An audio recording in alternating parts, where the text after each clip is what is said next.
Actually, what they were doing, actually trying to uphold the Islamic Caliphate.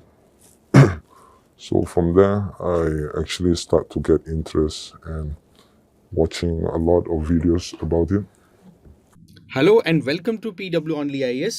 दोस्तों, आज का जो हमारा पॉइंट ऑफ डिस्कशन है that is related to social media platform and their use for expansion of terrorism. तो अभी क्या है, ऑस्ट्रेलिया के एक रेगुलेटर जिसका नाम है ई सेफ्टी कमीशन, उसके द्वारा ये बात हाईलाइट की गई है कि जो सोशल मीडिया प्लेटफॉर्म्स है, चाहे फिर वो यूट्यूब हो, चाहे फेसबुक हो, चाहे ट्विटर, रेडिट, टेलीग्राम, इनका यूज़ टेररिस्ट ऑर्गेनाइजेशंस के द्वारा अपने एजेंडाज को एक्सपेंड करने में यूज़ किया जा रहा है।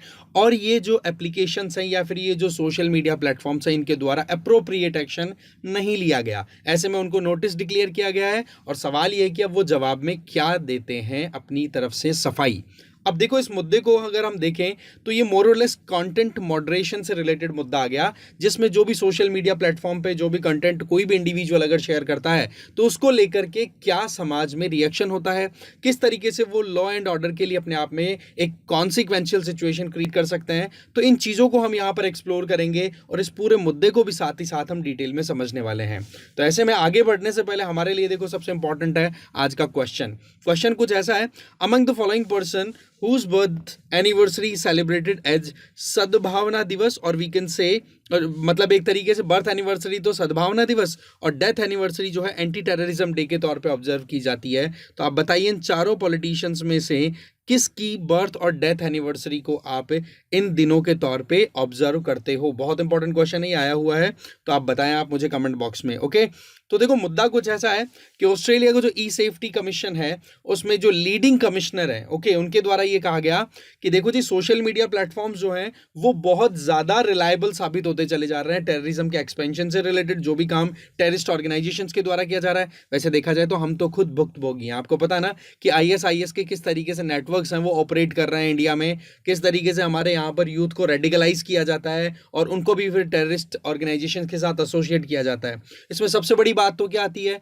कि बहुत ही सेंसिटिव मुद्दों को उठाते हैं, मतलब समाज के पीड़ित जो वर्ग हैं उनको वो टारगेट करते हुए फिर अपने हिसाब से उनको मैनिपुलेट करते हैं और अपनी तरफ खींचने की कोशिश करते हैं। और इसमें सबसे ज़्यादा जो रिलायबल सोर्स जो दिखाया जा रहा है उसमें नाम जो आए हैं उनमें कई एप्लीकेशंस के नाम है, जैसे टेलीग्राम बताया, यूट्यूब बताया, रेडिट बताया है, ऐसे बोले कई एप्लीकेशंस हैं। और इन एप्लीकेशन प्लेटफॉर्म्स के पास में प्रॉपर कंटेंट मॉडरेटर की प्रेजेंस भी नहीं है। तो ये चीज़ अपने आप में बड़ी कंसर्निंग है, क्योंकि इन सोशल मीडिया प्लेटफॉर्म्स की अप्रोच ना मासेस तक है, भीड़ तक आराम से आप अप्रोच कर सकते हो। इसीलिए जो टेररिस्ट ऑर्गेनाइजेशन है उनको जब भी रिक्रूट करना होता है, जब भी रेडिकलाइजेशन को एक्सपेंड करना होता है, तो उसके लिए इनके पास में सबसे बेस्ट तरीका क्या आता है? Social media platform. और इसीलिए कहा गया है ई सेफ्टी कमिश्नर के द्वारा कि देखो, हम उस एक्सटेंट तक जाने की पूरी कोशिश करेंगे जिसके चलते इन सोशल मीडिया प्लेटफॉर्म्स की अकाउंटेबिलिटी साबित की जा सके।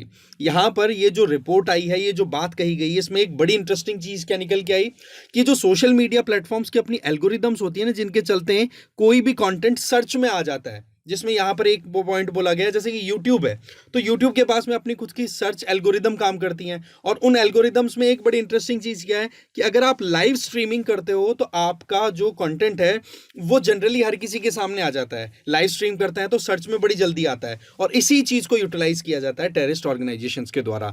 फिर यूथ को टारगेट किया जाता है, वो यूथ जो मोर और लेस यंग एज में चल रहे हैं, मतलब यूथ का मतलब यंग एज का मतलब हो गया कि ऐसे जो वल्नरेबल है, आप उनको अपने हिसाब से उनका ब्रेन वॉश कर सकते हो। इस तरीके से उनको टारगेट किया जाता है। साथ ही साथ उनको लैंग्वेज भी फिर बाद में इस तरीके से ट्रेनिंग दी जाती है कि जिसके चलते आसपास के दूसरों लोगों को ना समझ में आए। और फिर उसके बाद में पहले उनका रेडिकलाइजेशन होता है, फिर उनको अपनी तरफ से टेररिस्ट एक्टिविटी कंडक्ट करने के लिए एक तरीके से सोर्सेज अवेल कराए जाते हैं। तो ये चीज़ कहीं ना कहीं सोशल मीडिया प्लेटफॉर्म्स के थ्रू हो रही है ना, तो ये बहुत ज़्यादा कंसर्निंग अपने आप में बन जाती है। देखो, सोशल मीडिया को लेकर के हेट स्पीच की बात भी हम करते हैं, बहुत बार आती है कि लोग जो हैं भड़काऊ भाषण दे करके जनता में अशांति फैलाना चाहते हैं। वहीं दूसरी तरफ ये जो सिचुएशन है, ये कहीं ना कहीं एक वर्ल्ड कम्युनिटी के लिए अपने आप में बहुत बड़ा चैलेंज है। तो ऐसे में यहाँ पर इन सोशल मीडिया प्लेटफॉर्म्स की एक अकाउंटेबिलिटी सेट करना बहुत ज़्यादा ज़रूरी हो जाता है। अब टेलीग्राम जैसे जो एप्लीकेशंस है ना, वो इतने ज़्यादा स्ट्रिंजेंट एक्शन नहीं लेते हैं, आप कोई भी कंटेंट शेयर करते हो तो वहां पर कंटेंट कंट्रोल को करने का इतना कहते हैं ना कि इतनी स्ट्रिक्ट गाइडलाइंस नहीं है। बट वहीं दूसरी तरफ यूट्यूब जैसी प्लेटफॉर्म्स पे एल्गोरिदम को एक्सप्लॉइट करते हैं यहाँ पर जो टेररिस्ट ऑर्गेनाइजेशन है वो अपने रिक्रूटमेंट के लिए। अभी रिसेंट टाइम की अगर बात करें तो आप देखो यूक्रेन वाला मुद्दा उठा लो या फिर गाजा, दोनों इश्यूज में जो भी सेंसिटिव मुद्दा आ रहा है कि हाँ भाई महिलाओं के साथ बहुत गलत हो रहा है, इस मुद्दे से कनेक्ट किया जाएगा। शुरुआत होगी कि भाई महिलाओं के साथ बहुत बुरा हो रहा है यूक्रेन और गजा में, और फिर उसके बाद में यंगस्टर जो बिल्कुल इमोशनली बहुत ज़्यादा सेंसिटिव हो, बहुत ज़्यादा फ्रेजाइल हैं, उनको टारगेट किया जाएगा। और फिर उनकी धीरे धीरे उनको यूथ को खुद को नहीं पता पड़ेगा कि वो किस तरीके से उस ऑर्गेनाइजेशन के साथ अटैच हो गए। अब आप देखो कि एक अपने आप में बहुत बड़ा मैनेज जो है वो हम भुगत भी रहे हैं। जैसे कि आईएसआईएस का जब राइज हुआ था तो उस टाइम हम खुद देख सकते हैं कि हमारे यहाँ पर किस तरीके से रिक्रूटमेंट्स हुए थे। आपको अगर ध्यान हो तो एक मूवी आई थी गब्बर, ठीक है, तो उसमें स्लीपर सेल्स का जो कॉन्सेप्ट था वो भी कुछ ऐसा ही चल रहा था कि जिसमें आप यंगस्टर्स को इस तरीके से ब्रेन वॉश करते हो, फिर उसके बाद में उनको केवल मौके की तलाश के लिए रेडी करके रखते हो कि हाँ भाई कब आपको काम करना है, राइट। ऐसे ही आप देख सकते हो कि कई वेब सीरीज भी आ चुकी हैं, जैसे मनोज वाजपेयी की फैमिली मैन आई थी, राइट। तो उसमें आप देख सकते हो किस तरीके से उस केरला के एक इंडिविजुअल को उसकी माँ की जो परेशानियां थी उसको लेकर के, वो मूसा मूसा नाम का जो कैरेक्टर था, उसको कैसे मैनिपुलेट करता है वो फिर, राइट। और फिर बाद में वो एक बहुत बड़ा टेररिस्ट निकलता है लास्ट में।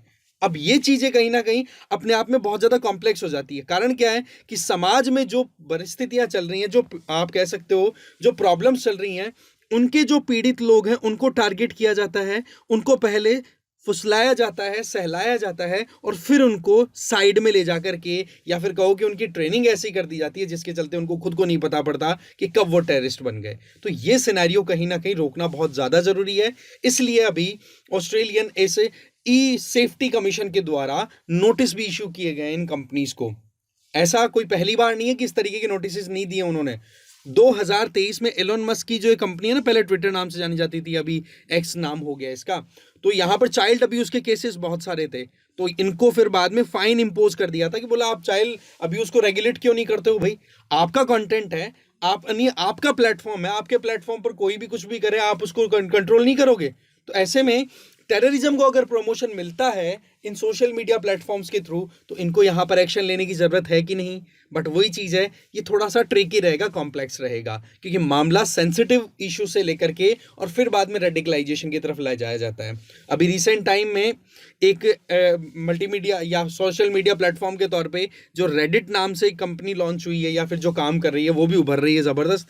उसमें आप देखोगे कि न्यूयॉर्क के पास में जो बफलो एक एरिया है, वहां पर एक वाइट सुप्रीमेसिस्ट इंडिविजुअल ने अटैक कर दिया भीड़ पर। वाइट सुप्रीमेसिस्ट का मतलब वाइट सुपीरियर होते हैं, कलर्ड या फिर ब्लैक्स हैं उनको निकालो यहाँ से, उस तरीके की आइडियोलॉजी वाला बंदा।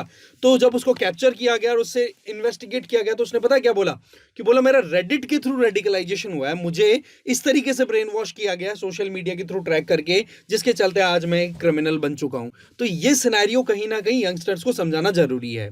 वहीं दूसरी तरफ अगर हम इंडिया की बात करें तो देखो हमारे देश में एनआईए इन्वेस्टिगेट करती है, जैसे कि अभी हमने देखा कि केरला के कई ऐसे इंडिविजुअल्स, और पूरे इंडिया में भी देखें तो कई ऐसे नेटवर्क्स निकले हैं जो कि आईएसआईएस और इन तरीके के जो टेररिस्ट ऑर्गेनाइजेशन है उनके साथ लिंक लगाए हुए हैं, जो कि सोशल मीडिया के थ्रू कनेक्ट होते हैं। चलो ये सोशल मीडिया का मामला है तो इसलिए हमारे लिए हो जाता है कि चलो ठीक है, मासेस तक सीधा कॉन्टेक्ट हो पाता है। इसके अलावा जो डार्क वेब है या फिर ऐसी वेबसाइट्स हैं या फिर हम कहें कि गेमिंग प्लेटफॉर्म्स के थ्रू भी आप देखोगे ना तो इस तरीके से यूथ का जो रेडिकलाइजेशन है वो कंटिन्यू है। बट एक हद तक है, जितना आप कंट्रोल कर सकते हो मैक्सिमम से मैक्सिमम उतना तो किया जाए।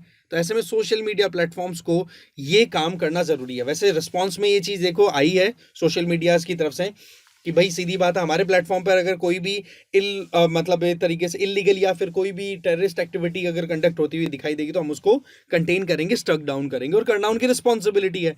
अदरवाइज अगर इंडिया में नहीं करता है ना वो, तो आप देखोगे कि हमारे यहाँ पर इंफॉर्मेशन टेक्नोलॉजी एक्ट 2000 है, 2000 का आईटी एक्ट है, उसमें सेक्शन 79 ना वो इन सोशल मीडिया प्लेटफॉर्म्स को सेफ हार्बर का प्रोविजन देता है। इसका मतलब ये कि इन प्लेटफॉर्म्स के ऊपर जो भी यूजर कंटेंट शेयर करेगा उसकी अकाउंटेबिलिटी, उसकी रिस्पॉन्सिबिलिटी इन प्लेटफॉर्म्स की नहीं है, उस यूजर की ही है। बट अगर इन प्लेटफॉर्म्स ने कमिट कर दिया कि हाँ जी हम टेररिस्ट या हेट स्पीच से रिलेटेड कोई भी एक्टिविटी होती है उसको रोक देंगे, फिर नहीं रोकते हैं तो फिर इनको सेफ हार्बर का प्रोविजन जो है वो बंद करने के पावर जो है वो सेंट्रल गवर्नमेंट के हाथों में है। तो कहने का मतलब ये हो गया कि यहां पर सोशल मीडिया का जो यूज हो रहा है या फिर कहें अब्यूज हो रहा है, इसको यहां पर हाईलाइट कर दिया है ऑस्ट्रेलिया के ई सेफ्टी कमीशन ने। और ये अपने आप में बहुत ज्यादा जरूरी है क्योंकि इनका फिर यूज होते होते कब पैसे के मामले में टेररिज्म एक्सपेंड होता चला गया। पैसा कमाने का तो कोशिश कर ली कि हाँ जी हमारा यूजर बेस ज्यादा है, बट वहीं दूसरी तरफ एक समाज के लिए गलत काम होता चला जाए तो उसको रोकना भी जरूरी हो जाता है। इसके अलावा अगर आपकी कोई राय हो, आपकी तरफ से कोई कमेंट हो कि सर इस तरीके से हमारे यहाँ पर ये प्रॉब्लम्स चल रही हैं उनको कैसे टैकल किया जा सकता है, तो आप कमेंट बॉक्स में अपनी राय जरूर दें, ठीक है। साथ ही साथ कल का जो हमारा क्वेश्चन था उसका आंसर भी आप देख लो। मैटरनिटी बेनिफिट्स का जो प्रोविजन है हमारे कॉन्स्टिट्यूशन में आर्टिकल 42 जो कि directive principle of state policy के अंडर आता है, जिसमें सीधा सीधा प्रोविजन है कि आप किसी भी वर्कर के लिए आप ह्यूमन वर्किंग कंडीशन मतलब ऐसी वर्किंग एनवायरनमेंट बना के रखोगे जहां पे एक इंसान काम कर सके, और उनमें मैटरनिटी रिलीफ का भी प्रोविजन है। साथ ही साथ इसमें आप देख सकते हो स्टेटमेंट जो है वो ऐसे कैसे देख सकते हो, the state shall make provision for securing just and human condition of work and for maternity relief, ठीक है। तो इस तरीके से आर्टिकल 42 का आंसर चला जाएगा, ठीक है। आज का जो क्वेश्चन है उसका आंसर आपको नेक्स्ट वीडियो में मिल जाएगा, ठीक है जी। Thank you very much.